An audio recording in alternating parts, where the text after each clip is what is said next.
सर्वप्रथम इस अंतर्राष्ट्रीय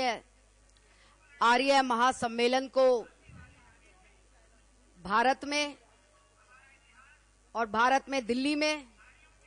और दिल्ली में भी रोहिणी क्षेत्र में कराने के लिए सभी आयोजकों को मैं बहुत बहुत बधाइयां देती हूं कि आज इतना सुंदर पवित्र वातावरण इस सम्मेलन के माध्यम से पूरी रोहिणी नगरी के अंदर हो रहा है और ऐसा लगता है कि पूरी रोहिणी आर्यमय हो गई है। इस आर्य समाज की जिसने स्थापना की, ऐसे परम योगी, जानकार, शिक्षाविद और समाज को सुधारने वाले श्री महर्षि दयानंद जी को मैं अपना नमन करती हूं। भाइयों और बहनों, इतना सुंदर वक्तव्य मेरी छोटी बहनें यहां पे आप सबके सम्मुख प्रस्तुत कर रही थीं और वास्तव में इस मंच पर बैठकर ऐसा लगा कि आर्य समाज को जानने वाली, आर्य समाज को मानने वाली, वेदों की ज्ञाता और सत्यार्थ प्रकाश को पढ़कर अपने जीवन में जिसने इसका रोपण किया है, ऐसी वक्ता मेरी बहनें जब अपने वचन यहां पर रख रही थी तो लग रहा था कि भारत का भविष्य वास्तव में बहुत ही सुरक्षित हाथों में है। और मैं वो सब बातें जो मेरी बहनों ने रखी वो नहीं रखूंगी। उन्होंने बताया कि किस प्रकार से वैदिक काल में हमारी बहनों की स्थिति थी, किस प्रकार से मध्यकाल में थी और किस प्रकार से आज के काल में है। मैं 3 मुख्य बिंदु आप सबके सम्मुख प्रस्तुत करना चाहती हूं। आज 21वीं शताब्दी में जब तरह तरह के मत, तरह तरह के विश्वास, तरह तरह की बातें और भारत जैसे देश के अंदर ढाबों और बाबों की एक परिपाटी चल निकली है, मुझे लगता है उस समय में जब सती प्रथा थी, स्त्री की शिक्षा नहीं थी, उस समय महर्षि जी ने आकर हम सबको ज्ञान दिया था। ऐसे में आज के संदर्भ में आप सबके माध्यम से, आर्य समाज के माध्यम से हम सबको बहुत कुछ करने की आवश्यकता है। बिल्कुल सच है, लड़कियां शिक्षित हो रही हैं, लेकिन लड़कियां शिक्षित होने के साथ हमने अपने विकास के मॉडल को कुछ इस प्रकार से बनाया था कि लड़कियां शिक्षित होंगी तो विकास होगा, विकास होगा, देश समृद्ध होगा। लेकिन बहनों और भाइयों, आपको जानकर आश्चर्य और बहुत दुख होगा कि दिल्ली जो देश की राजधानी है, उसके अंदर कन्या भ्रूण हत्या अगर दिल्ली में सबसे ज्यादा है तो वो दक्षिणी दिल्ली के अंदर है, जहां पर पढ़ी लिखी महिलाएं और समृद्ध महिलाएं रहती हैं। वर्ल्ड सिटी पुरानी दिल्ली,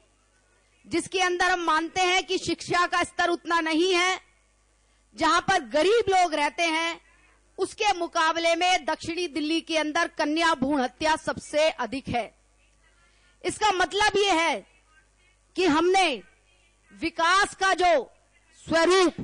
विकास का जो मॉडल अपने देश के लिए चुना था, उसके अंदर कोई ना कोई विसंगति रह गई है, कोई ना कोई अब्रेशन आ गई है। और वो अब्रेशन अगर हम उसको एनालिसिस करें तो वो सीधी सी दिखती है कि शिक्षा तो आ गई, लेकिन हमारे संस्कारों का दोहन हो गया, उनके अंदर कमी आ गई। इसलिए शिक्षा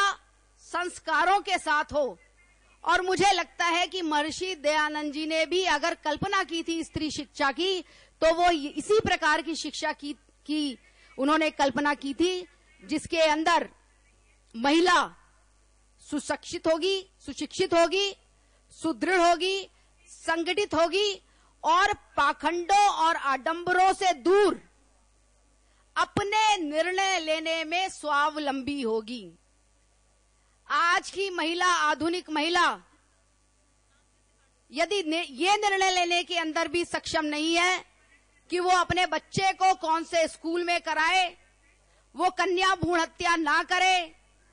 वो अपनी बालिका को कितनी शिक्षा दे, वो अपनी बालिका को कौन सी यूनिवर्सिटी में पढ़ने के लिए भेजे, तो मुझे लगता है कि ऐसी शिक्षा का कोई मायना नहीं है। अगर वो अपने निर्णय लेने के अंदर सशक्त है, अपने परिवार के निर्णय लेने के लिए सशक्त है, समाज के निर्णय लेने के लिए सशक्त है, तो वह वास्तव में शिक्षित है। जहां तक महिला की शालीनता की बात भी मेरी बहनों ने यहां पर रखी है, एक छोटा सा विचार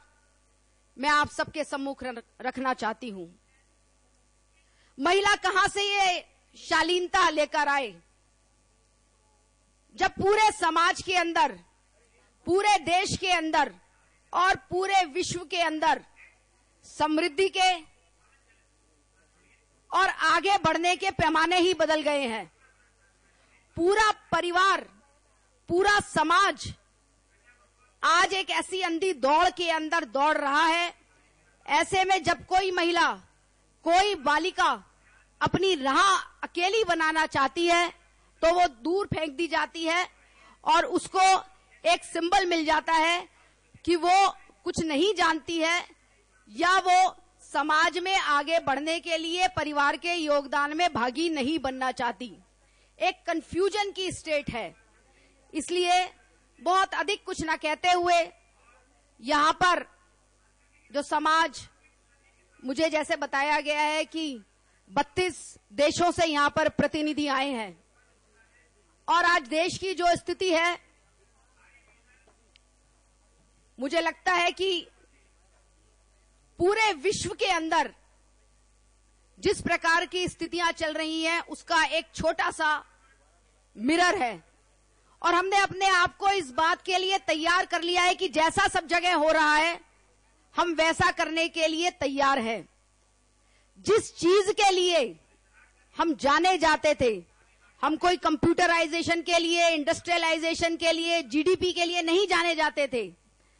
हम जाने और केवल जाने जाते थे अपने संस्कारों के लिए। लेकिन आज अगर सबसे ज्यादा किसी का ह्रास हो रहा है तो वो हमारे संस्कारों का हो रहा है।